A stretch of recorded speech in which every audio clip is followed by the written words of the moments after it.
ایمانی تقاضا یہ تھا کہ اس جگہ پہ ایسا ہوا تو روکنا چاہیے تھا، ٹوکنا چاہیے کہ بھائی یہ مت کرو۔ ترنمول کانگریس دوارا 21 جولائی کے دن شہید دیوس سماروہ میں اذان کی بےحرمتی کا معاملہ طول پکڑتے جا رہا ہے۔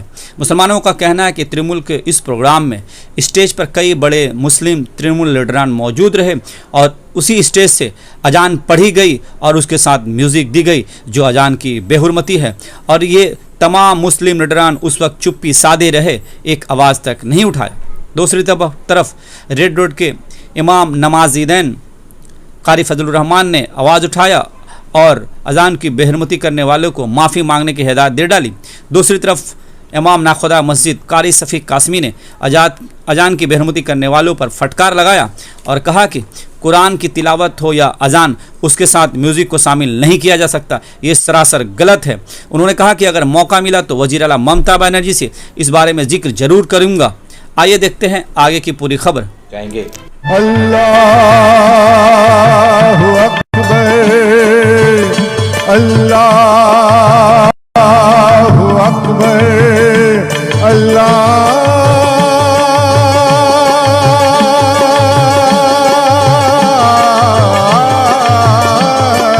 اکبر، واشہد ان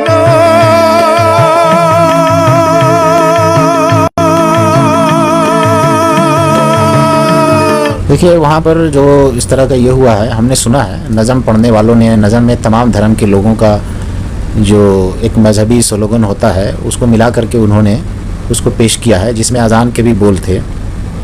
لیکن ٹھیک ہے، اس کو اپنا ان کا مقصد جو بھی رہا ہو، ان کا مقصد اتحاد جنانا ہو یا جو بھی رہا ہو، لیکن یہ شہید دیوس تھا یا ریلی تھی جو بھی تھی، اس کو یہ سب چیز میں شامل کرنا مناسب نہیں تھا۔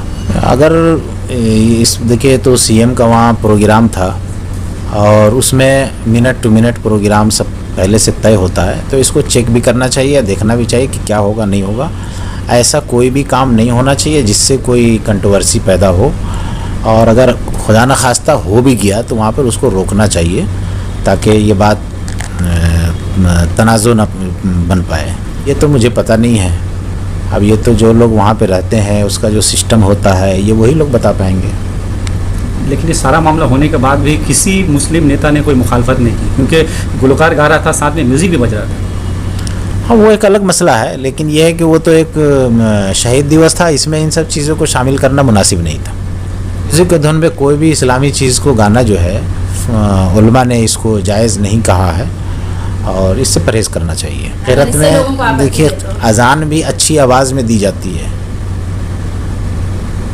ایک تو سادہ جملہ ہے، ایک ہے جو ترنم کے ساتھ اذان دی جاتی ہے، تو ترنم کے ساتھ دی جاتی ہے اس کو منع نہیں ہے۔ اسی طرح قرآن بھی ترنم کے ساتھ جو قرآن کو پڑھنے کا طریقہ ہے، ورتل القرآن ترتیلا، اور حسن صوت کے ساتھ جو پڑھی جاتی ہے، اس کے تو صراحت کی گئی اور اس کو مطلب اچھا کہا گیا ہے۔ لیکن اس میں اگر میوزک ملا دیا جائے گا تو وہ اچھا نہیں کہلائے گا، وہ اسلام میں اس کی اجازت نہیں ہے۔ قرآن کو قرآن کے ہی دھن میں پڑھا جا سکتا ہے، اذان کو اذان کے ہی دھن میں بولا جا سکتا ہے، اس کو کسی اور دھن میں بولنا مناسب نہیں ہے۔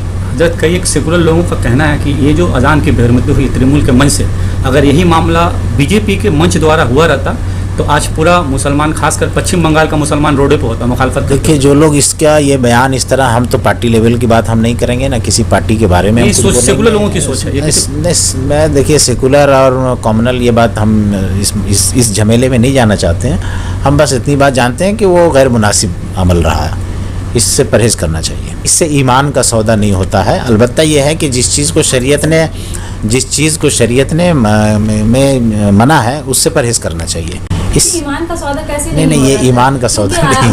وہاں پہ مولانا صدیق اللہ چودھری جو جمعیت المہند سے جڑے ہوئے ہیں، اتنے بڑے مولانا کو منسٹر ہے، وہ ایم ایل اے ہے، اتنا پوسٹ رہنے کے باوجود بھی وہاں پہ کئی ایک لوگ جو ہے وہ داڑھی ٹوپی لگائے بیٹھے رہے ہیں اس منچ پر۔ تو یہ سوال جو لوگ وہاں تھے آپ ان سے پوچھیے براہ راست، اچھا ہوگا۔ ہم تو بس جو ہمیں جو سمجھ میں آیا وہ ہم نے آپ کو بتا دیا۔ ایمان مضبوط ہے، ہر جگہ مضبوط رہے گا، کہیں کمزور نہیں پڑ سکتا ہے، کہیں پر کسی کے عمل سے، کسی ایسے عمل سے دوسرے کے ایمان کو خطرہ نہیں ہوتا ہے۔ البتہ یہ ہے کہ ایمانی تقاضا یہ تھا کہ